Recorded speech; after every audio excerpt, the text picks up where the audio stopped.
The Kick-Off Breakfast Show. Welcome back to the Kick-Off Sports Breakfast Show with Damian, and we are celebrating 25 seasons of our beloved Hurricanes. Of course, week 1 was props, last week hookers, and this week locks. And let's welcome into the show current Hurricane number 231, James Blackwell. G'day, James. Hi, thanks for having me. It's good to be here. Oh, thank you for coming on, mate. How you been at this time? Pretty positive at the moment. As you know, it's all looking really good for getting back to playing rugby and a bit of normality. But I suppose the whole process had its ups and downs, as it has for everybody, I'm sure. So there's moments where you can see the bright side and enjoy things, and other moments where it's a bit of a struggle. Yeah, I bet. How have you kept motivated during this time, mate? Because you are a young man. I'm sure there's you know, your mind could wander very easily during this time. Yeah, I mean, it hasn't been easy. I don't know if you follow many of the other, I'm sure you probably do, other players on Instagram or things like that. TJ and Dupes and a few others have posted a few things, and one of the things that they posted was about just maintaining their discipline a little bit and leading to motivation, because now we're getting closer to the end. It's quite easy to be positive about the rugby training you're doing. I notice myself, I find it easier to get to the ground, but earlier on in lockdown, when we didn't know whether we were going to be playing for another 3 or 4 months or 6 months even, it was a bit more challenging. So yeah, something they said was just trying to train that discipline, make sure that just turn up and then everything will flow from there. So I suppose that's kind of what I've been trying to do, but it hasn't been easy, that's for sure. Good, well, good man for getting this far, I tell you that much. Hey, mate, let's go back a step. Let's talk. You are a Wellington boy.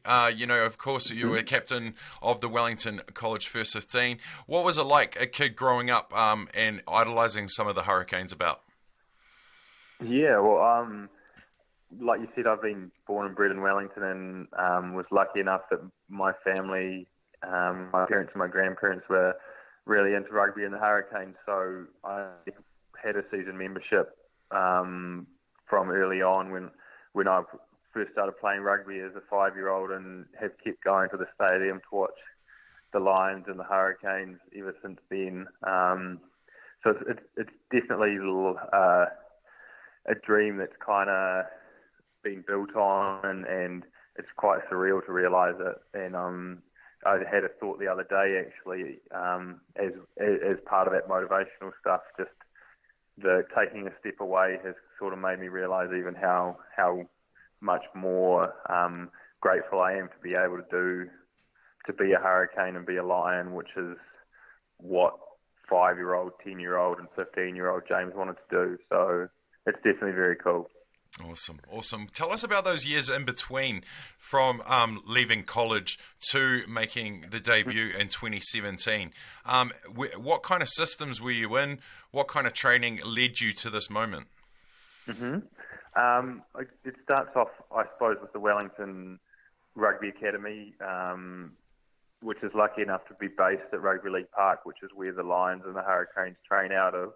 So you get a bit of a taste of the facility and see some of the elite players around and the ones you aspire to be like, which is really cool. So it started with that training, and then for me it was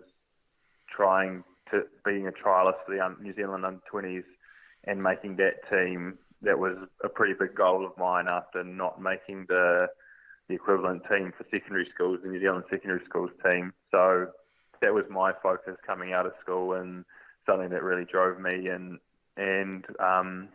I ended up being rewarded with a spot on the team, and then from there came back after playing in the Under-20s World Cup, and that was when my first Lions season was, and I was, I suppose, persistent enough just to keep getting called back into the Hurricanes on injury cover and just hanging around and making myself available, that eventually I got an opportunity. So that was, I guess, my journey in those couple of years. Awesome.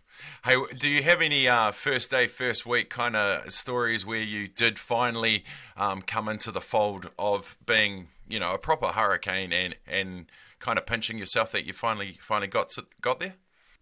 My memories are more when you're not a proper Hurricane. You're a player that's called in to train for a week or to do one line-out session or more session because they need 16 players, so enough for the opposition and the forward. So that's probably my more bigger memories than being just completely overawed, and then you're going into this contact training with these superstar players, and at that time I wasn't as heavy or as strong as I was, so you definitely learn how intense they train and get an idea of what you need to, where you need to be thriving in that environment. So those are more the memories. I also remember my first year of Lions was, I think, the other lock you're interviewing, Thrush. It was his last year. So that was an experience when he had so many years of experience playing for the Wellington Hurricanes and All Blacks, and then him having his final Mitre 10 Cup season before going overseas. That was cool. Not a bad man to have your first year with. Absolutely. Hey, mate, definitely. That graph and that patience and turning up when you are needed definitely paid off as you were awarded the Hunters Award in 2018. That is given to the Hurricane, who did not see a lot of playing time, but always turned up with the right attitude. Mate, what made you have that attitude? Where was that ingrained in from? Well, that year I got injured quite early on in the season. During I think it must have been March, or maybe even February. Sorry, I injured my knee and wasn't really doing any physical training for a couple of months while I recovered from that. And in that period, I kind of thought that, well, I can either think negatively and just go about doing my rehab and biding my time and not really engaging in the team, or I can do whatever I can to help the team be better and help them win and selfishly probably make myself feel like I'm contributing more rather than just feeling bad about myself and my injury. So from there, I kind of took it upon myself to run the opposition lineouts and trainings and read up on what opposition are doing, so we can give the boys the best preparation for the game. And then by the end of the season, when I was finally playing again, I kind of just had the same role, but I was putting the team and just trying to take that same attitude that can sometimes be quite hard when you want to be the one in the 15 or in the 23. But at that time, I was quite happy to continue learning and being in the Hurricanes environment. Yeah. Outstanding. Hey, mate, since being in the environment, have some of those extra ex-players reached out? Have you had any of those words of wisdoms from some of the greats?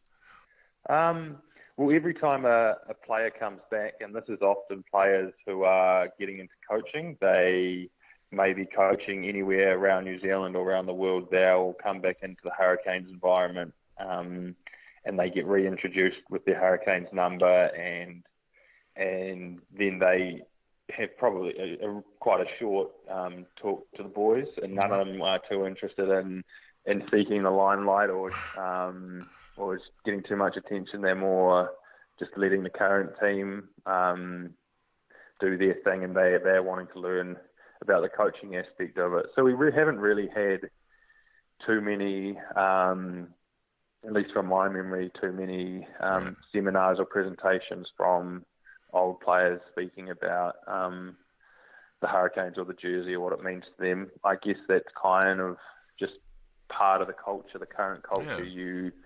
You know that it was grown and adapted by them, and our team song was written a number of years ago by ex-players, and that sort of carries through. And but we don't have that many interactions with them as they are now. Just guys coming in and learning. Oh, that's awesome. Hey, mate, what have you loved about being part of it, finally making it and actually wearing that Hurricanes jersey?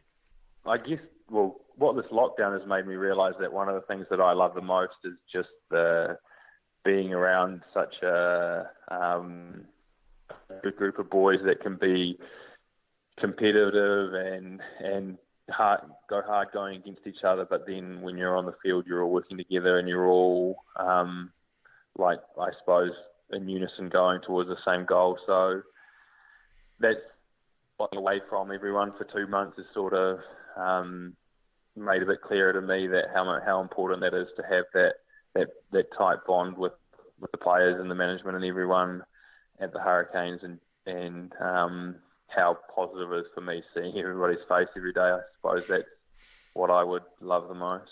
Awesome. Hey, lastly, mate, you are back out there come 14th of June. How have the group chats going? Are you guys excited?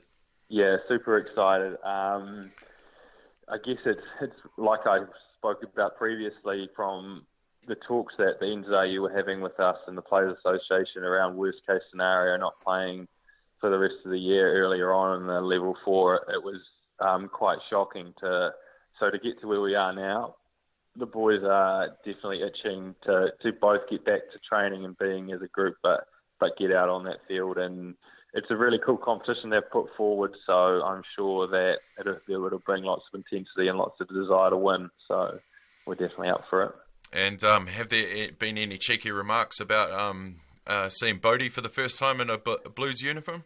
No. I was talking to, must have been my mum, I think, yesterday or something, and she reminded me that all happened in the game. I guess that sort of marketing and hype was around that second game we were about to play them on in a couple of weeks before everything got put off. But now it's kind of, Mum reminded me that it's back on that first game, which is quite cool. Yeah, I think it's bigger picture that you guys are finally back out there, mate? So thank you. Yeah. Thank you so much for your time today, James. We look forward to watching your career progress, to keep going forward, lock in that jersey, mate, and hopefully we'll see you in a black jersey one day sometime soon. Yeah, no problem. It's been really cool to chat. Thank you very much.